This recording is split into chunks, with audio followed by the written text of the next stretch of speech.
हरे Krishna everyone, कैसे हो आप सभी लोग। आई होप आप सभी लोग बहुत अच्छे होंगे। सो फिर से आज एक नई वीडियो के साथ मैं आई हूँ। सो ये वीडियो है बेसिक उन बॉयज़ के लिए जो जापान में SSW वीज़ा से कंस्ट्रक्शन सेक्टर में आना चाहते हैं। ये फर्स्ट वीडियो है कंस्ट्रक्शन के ऊपर जो मैं बना रही हूँ, एंड इसमें मैं बहुत बेसिक बताऊंगी कि बेसिक लेवल है ये कंस्ट्रक्शन का, जिसमें मैं दो चार बात आपको जो मेन होती है वो बताऊंगी कि जापान में कंस्ट्रक्शन का काम क्या होता है, किस काम को कंस्ट्रक्शन का काम कहते हैं।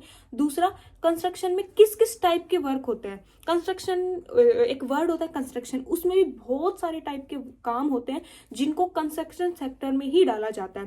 थर्ड है कि इसमें किस किस टाइप का वर्क करना पड़ता है, किस किस टाइप का काम होता है। तो ये तीन टॉपिक हम लेके चलेंगे, और बेसिक हम क्या क्या भी इसका सैलरी होता है, ये चीज तीन चार चीज मैं आपको इस वीडियो में बताऊंगी। सो एंड तक बने रहना।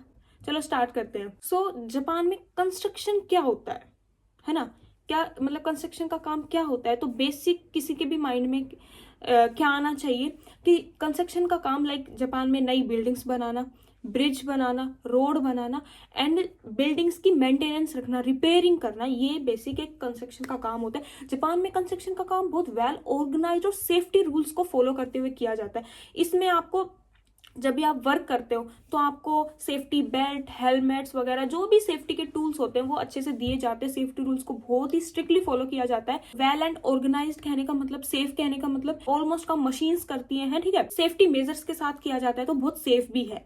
तो सेकेंड पॉइंट है हमारा कि कंस्ट्रक्शन फील्ड में कौन कौन से सेक्टर्स होते हैं, ठीक है। इसमें कौन कौन से काम करने पड़ सकते हैं कि आप किसी भी कंपनी में जाते हो तो वो किस टाइप की कंपनी हो सकती है। जैसे काइगो में होता है, एग्रीकल्चर में होता है ना, ऐसे डिफरेंट डिफरेंट वर्क्स होते हैं, ऐसे कंस्ट्रक्शन में होता है। तो फर्स्ट होता है स्कैप होल्डिंग। स्कैप होल्डिंग में क्या होता है कि जो बिल्डिंग होती है उनके बाहर जो लोहे की पाइप होती है ना, उनको लगाया जाता है, उनका एक स्ट्रक्चर बनाया जाता है पूरा, जिससे कि उसके ऊपर चढ़ के एंड जो वर्कर्स हैं वो ऊपर तक काम कर सके। या पेंटिंग का करना है, कुछ भी है ना, तो उसके ऊपर चढ़ के ऊंचाई तक काम किया जा सकता है, उसको बोलते हैं स्कैप होल्डिंग। सेकेंड होता है फोम वर्क।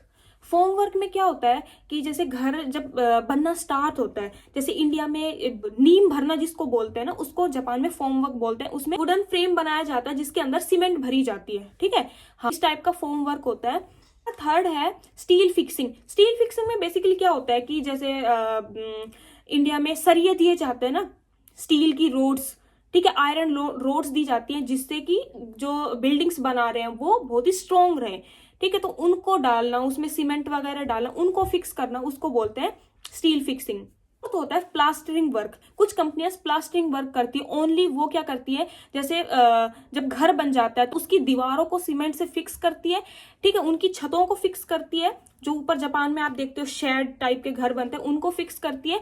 बिल्डिंग होता है, जो घर होता है, उसकी फिनिशिंग का काम करती है, ठीक है। तो इसको बोलते हैं प्लास्टरिंग वर्क। उसके बाद आता है पेंटिंग का वर्क, ठीक है। तो पेंटिंग बेसिकली पेंट करना, ये काम भी कंस्ट्रक्शन में आता है। तो मतलब सारा जो काम है, जैसे मान लो कोई बिल्डिंग बन रही है, ब्रिज बन रहा है, वो तो सारा काम कंस्ट्रक्शन में ही आएगा। लेकिन जापान में क्या होता है कि वह इंडिया की तरह की अलग अलग लोग अलग अलग काम करते हैं। तो आप किस कंपनी में जाते हो, ठीक है, ये कंपनीज के ऊपर डिपेंड करता है। तो ये सारे काम कंस्ट्रक्शन में आते हैं।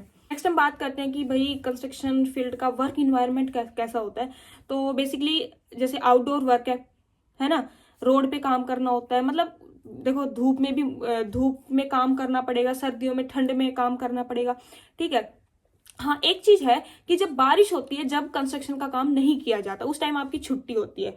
आउटडोर वर्क होता है, ऊंचाई पे भी काम किया जाता है। जितनी हाइट की बिल्डिंग बनेगी, ऑब्वियसली बात है उतनी हाइट पे भी वर्क करना पड़ेगा। और सबसे बड़ी बात है टीम वर्क होता है, टीम में आपको काम करना आना चाहिए, ठीक है। एंड बात करें सेफ्टी की, तो मैं कहूंगी कि बिल्कुल सेफ वर्क है, क्योंकि जापान में सेफ्टी रूल्स को, इन सारी चीजों को बहुत ही स्ट्रिक्टली फॉलो किया जाता है। एंड सभी लोगों को पूरी गाइडेंस, एंड वर्कर्स जब काम करते हैं ना, तो सबसे पहले उनको प्रॉपर ट्रेनिंग दी जाती है, उसके बाद ही उनसे काम कराया जाता है। चाहे आपको 3 महीने लगे, आपको 6 महीने लगे, ठीक है, प्रॉपर ट्रेनिंग देने के बाद ही वर्क करवाया जाता है। नेक्स्ट हम बात करेंगे कि सैलरी कितनी होती है। तो सैलरी बेसिकली 18 मंथ से स्टार्ट होती है कंस्ट्रक्शन की सैलरी, एंड 25 मंथ तक बेसिक सैलरी जाती है।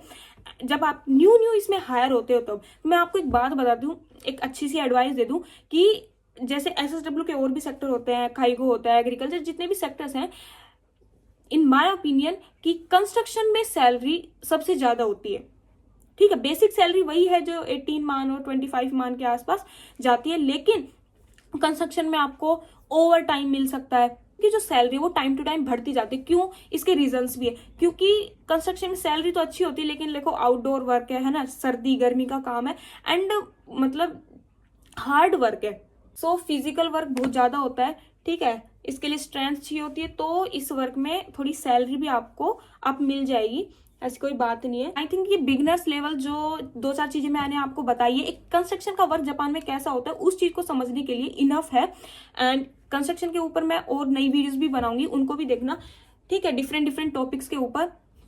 सो आई होप आपको एक बेसिक कंस्ट्रक्शन का हिंट पॉइंट मिल गया होगा कि भाई ये क्या होता है, ठीक है, कैसा काम आपको जापान में करना होगा। सो आई होप ये आपको हेल्प करेगी एग्जाम के ऊपर, ठीक है, वर्क रियलिटी के ऊपर, सैलरी के ऊपर हम अच्छे से और नई वीडियो भी लेके आते रहेंगे। So thank you, Hare Krishna.